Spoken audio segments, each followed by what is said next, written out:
about to get interesting. Netanyahu's request to withdraw the UN peacekeepers, known as UNIFIL, wasn't out of the blue.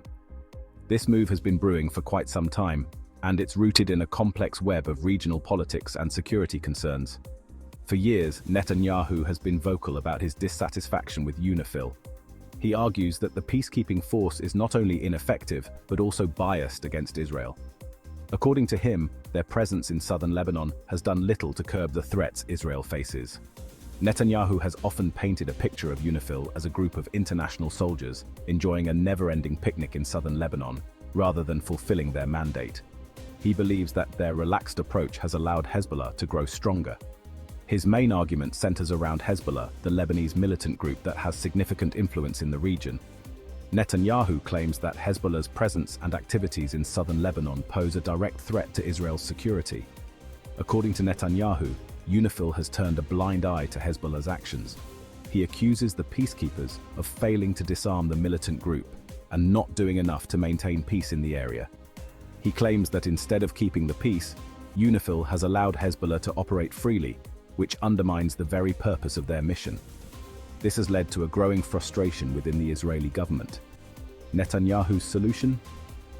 He wants UNIFIL out, believing that Israel is better equipped to handle the situation on its own. He argues that the Israeli Defense Forces, IDF, are more capable of ensuring security and stability in the region. But is it really that simple? The situation in southern Lebanon is deeply complex, involving multiple stakeholders and a history of conflict. The international community, including the UN, has a vested interest in maintaining peace and stability in the region. The withdrawal of UNIFIL could have far-reaching consequences, potentially escalating tensions and leading to further instability. It raises questions about the future of peacekeeping missions and the role of international organizations in conflict zones. As the debate continues, one thing is clear. The decision to withdraw UNIFIL is not just about security. It's about politics, power, and the ongoing struggle for control in one of the world's most volatile regions. Netanyahu's big ask is a bold move, but whether it will lead to greater security or more conflict remains to be seen. The world watches closely as Israel navigates this challenging and uncertain path.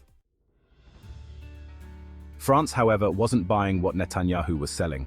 The Israeli Prime Minister was pushing hard for a shift in international policy, but France had its own ideas. See, France and Lebanon have a long history. This isn't just about politics, it's about a deep-rooted connection that spans centuries. We're talking centuries of cultural ties, a former French colony, and a relationship that has evolved over time. From the days of French colonial rule to the modern era, the bond between these two nations has remained strong. There's a certain je ne sais quoi that connects them, an intangible quality that goes beyond mere diplomacy. It's in the shared festivals, the intertwined histories, and the mutual respect that has been cultivated over generations. France sees itself as a protector of Lebanon, a guardian of its sovereignty and stability. This isn't just a political stance, it's a commitment rooted in history and shared values. A voice of reason in a region often lacking it, France has consistently advocated for peace and stability in the Middle East. French diplomats have worked tirelessly to mediate conflicts and foster dialogue. So when Netanyahu asked France to abandon its role in UNIFIL, it was a non-starter. France believes in diplomacy, in dialogue, and in the power of international cooperation. The United Nations Interim Force in Lebanon, or UNIFIL, has been a cornerstone of peacekeeping efforts in the region. France wasn't about to throw away decades of peacekeeping efforts just because Netanyahu was feeling impatient. The French government understands the importance of maintaining a balanced approach, one that involves listening to all parties and working towards a sustainable solution. They weren't about to throw away decades of peacekeeping efforts just because Netanyahu was feeling impatient. The French government understands the importance of maintaining a balanced approach, one that involves listening to all parties and working towards a sustainable solution. The French soldiers on the ground, interacting with Lebanese locals, are a testament to this commitment. They are not just peacekeepers, they are ambassadors of goodwill, fostering trust and cooperation in a region that desperately needs it. Now let's talk about UNIFIL, the United Nations Interim Force in Lebanon. Imagine a group of peacekeepers, stuck between two feuding neighbors, trying to keep them from killing each other. That's UNIFIL in a nutshell. They've been in Lebanon since 1978, trying to maintain a fragile peace between Israel and Lebanon. Their job? To monitor the withdrawal of Israeli forces from Lebanon, which finally happened in 2000, ensure peace and security, and help the Lebanese government control its own borders. It's a tough job, often thankless, and they're constantly walking a tightrope. A tangled web: Israel, Europe, and the US. This whole UNIFIL situation is just one small part of a much bigger, messier geopolitical puzzle. The United Nations Interim Force in Lebanon, or UNIFIL, was established to oversee the withdrawal of Israeli forces from Lebanon and to help the Lebanese government restore its authority in the region. However, its role has expanded and become more complicated over the years, reflecting the broader tensions and conflicts in the Middle East. You've got Israel, a country that feels constantly threatened, surrounded by neighbors it doesn't trust. This sense of insecurity is deeply rooted in its history and the numerous conflicts it has faced since its establishment in 1948. The Israeli government prioritizes national security above all else, leading to a heavily militarized society and frequent clashes with neighboring countries and territories. Then there's Europe, trying to be the voice of reason and diplomacy, but also juggling its own complex relationships with both Israel and the Arab world. The European Union often finds itself in a challenging position, advocating for peace and human rights, while maintaining economic and political ties with various Middle Eastern nations. European countries have diverse interests and historical connections in the region, which sometimes lead to conflicting policies and approaches. And let's not forget the United States, Israel's biggest ally, often caught between supporting its friend and trying to play peacemaker in the region. The US has a long-standing commitment to Israel's security, providing substantial military aid and political backing. At the same time, it seeks to foster stability and peace in the Middle East, which requires engaging with Arab nations and addressing their concerns. This dual role can lead to tensions and contradictions in US foreign policy. It's a delicate balancing act, and one wrong move could send the whole thing crashing down. The intricate web of alliances, rivalries, and historical grievances makes the Middle East one of the most volatile regions in the world. Diplomatic efforts are often hampered by deep-seated mistrust and competing interests, making lasting peace a challenging goal. The international community must navigate this complex landscape with caution, understanding that the stakes are incredibly high and the consequences of failure could be dire. What happens when France says none?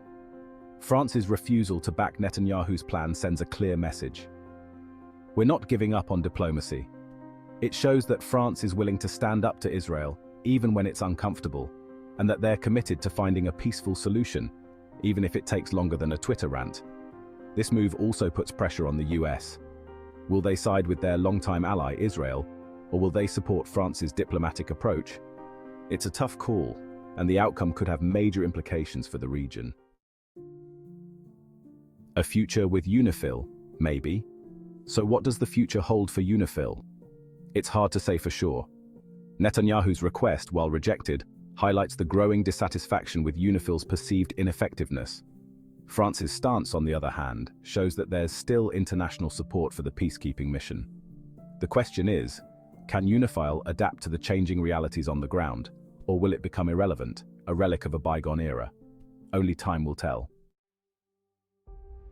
France's actions in this whole UNIFIL saga show that they're not just about fancy cheese and berets. They're a major player on the world stage, willing to take a stand for what they believe in, even when it means disagreeing with their allies.